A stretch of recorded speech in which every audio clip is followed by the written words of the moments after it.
शासकीय विश्रामगृह येथे प्रहार जनशक्ती पक्ष व प्रहार दिव्यांग क्रांती संस्था रायगड रत्नागिरी जिल्ह्याची संयुक्त आढावा बैठक संपन्न। कार्याध्यक्ष महेंद्र उर्फ बल्लूभाऊ जंजाल यांची प्रमुख उपस्थिती। प्रहार जनशक्ती पक्षाचे व दिव्यांग क्रांती संस्थाचे संस्थापक बच्चूभाऊ करू यांच्या माध्यमातून गोरगरिबांना तसेच दिव्यांगांसाठी अनेक आंदोलन करून गोरगरिबांना खऱ्या अर्थाने न्याय देण्याचं काम त्यांनी केले आहे। प्रहार जनशक्ती पक्ष व प्रहार दिव्यांग क्रांती संस्था यांची रायगड रत्नागिरी जिल्ह्यामधील पदाधिकाऱ्यांची संयुक्त आढावा बैठक रविवार दिनांक 8 मार्च 2026 रोजी सकाळी 11 वाजता मानगाव शासकीय विश्रामगृह येथे आयोजित करण्यात आली होती। सदर आढावा बैठकीत पक्षाचे कार्याध्यक्ष महेंद्र उर्फ बल्लूभाऊ जंजाल यांची प्रमुख उपस्थिती लाभली होती। त्यांच्या समवेत अभियान प्रमुख महेश बडे तसेच प्रहार दिव्यांग संस्था महाराष्ट्र प्रदेश अध्यक्ष धर्मेंद्र सातव, सचिव सुरेश मोकळ, प्रहार जनशक्ती पक्षाचे डॅशिंग रायगड जिल्हा अध्यक्ष सचिन भाऊ साळुंके, प्रहार दिव्यांग क्रांती संस्थेचे रायगड जिल्हा अध्यक्ष सुनील घनमोडे यांनी देखील या आढावा बैठकीत आपली उपस्थिती दर्शवली होती। सदर आढावा बैठकीमध्ये प्रहार जनशक्ती पक्षातील पदाधिकाऱ्यांच्या समस्या तसेच दिव्यांग बांधवांच्या समस्या जाणून घेण्यात आल्या व त्याबाबत पदाधिकाऱ्यांना मार्गदर्शन करण्यात आले। प्रहार जनशक्ती पक्षाचे कार्याध्यक्ष महेंद्र उर्फ बल्लू जंजाल व अभियान प्रमुख महेश बडे यांचे या बैठकीमध्ये मार्गदर्शन लाभले। सदर बैठकीत रायगड रत्नागिरी जिल्ह्यातील अनेक पदाधिकाऱ्यांनी आपली उपस्थिती दर्शवली होती।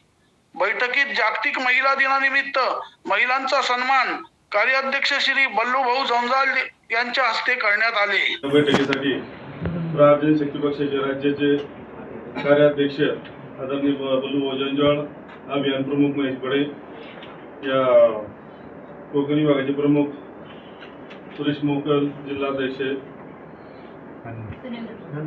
रामोडे साहेब आणि रमादाई जिल्हाध्यक्ष आणि रत्नागिरीचे शैलेश कोष्टे आणि इथं जमलेले इतर पदाधिकारी आणि प्रहार जनशक्ती पक्षाचे आणि खिशातला पैसा घालून इथं आपली संघटना आणि पक्ष वाढण्यासाठी महत्वाचं योगदान देणारे हे आपले साळुंके भाऊ। तर आज आपली ही जी मीटिंग होत आहे याचा मूळ उद्देश हा आहे की आपले जे प्रहार जनशक्ती पक्ष आणि दिव्यांग विभाग यांनी कसं एकत्रित प्रहार पक्षाची ताकद वाढवायची आपल्याला इथं मूळ उद्देश हा आहे। कारण काय आहे की आता तुम्ही सांगितलं की काही जण म्हटले की प्रहारचं नाव ऐकलं की आपल्याला ते रिजेक्ट करतात, बोलू का तुम्ही नंतर ते।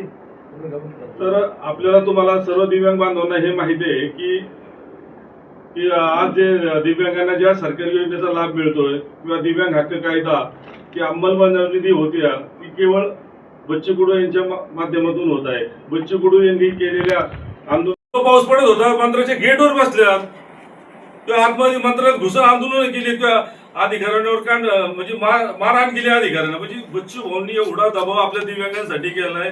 हा काय बच्चू भाऊना आपण मतदान करून निवडून आणतोय का काय हा?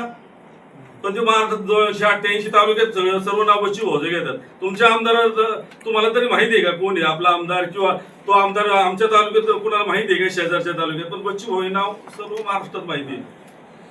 मग जर सर्वांना ते मान्य आहे तर आपल्याला मग ती लोक प्रहारशी जोडायला भाव की नाही आपल्याला सर्व आपण मला असं वाटतंय बाबा कमी पडतोय, कारण दिव्यांगाचं वोट बँक हे हक्काचं आहे। तुम्हाला काय त्याला खोटं ज्यावेळेस त्याची एक एज लिमिट होऊन जाईल त्यावेळेस त्याचं घर कुठेतरी रस्त्यावर येईल, त्याच्या कुटुंबाची कुठेतरी वाताहत होईल, हे होऊ नये त्याच्यासाठी मुद्दामून आता आपला पक्ष आपण पहिले संघटना म्हणून काम करत होतो आणि म्हणून पक्षाची दिशा व दशा बदलवण्यासाठी आपल्या राजकीय परिपक्व होऊन अधिक मजबूत होण्यासाठी आणि आपल्यातले काही कार्यकर्ते उद्या ग्रामपंचायत सदस्य झाले पाहिजे, नगरसेवक झाले पाहिजे, जिल्हा परिषद सदस्य झाले पाहिजे, आगामी काळात आमदार किंवा खासदारही झाले पाहिजे, या हेतूनं आपण ह्या आढावा सभेचं नियोजन केलं आहे। आणि आपण जर पाहिलं तर कामात आपली संघटना कुठं कमी नाही, आंदोलनात कुठं कमी नाही. आपल्या कार्यकर्त्यांमध्ये आक्रमकता आहे, मग ते दिव्यांग संघटनेचे असो किंवा पक्षाचे असो, प्रामाणिकता आहे. परंतु त्याचा आउटपुट काय आहे? शेवटी आता राजनीती भ्रष्टाचार वृत्तवाहिनीसाठी ब्युरो चीफ रायगड.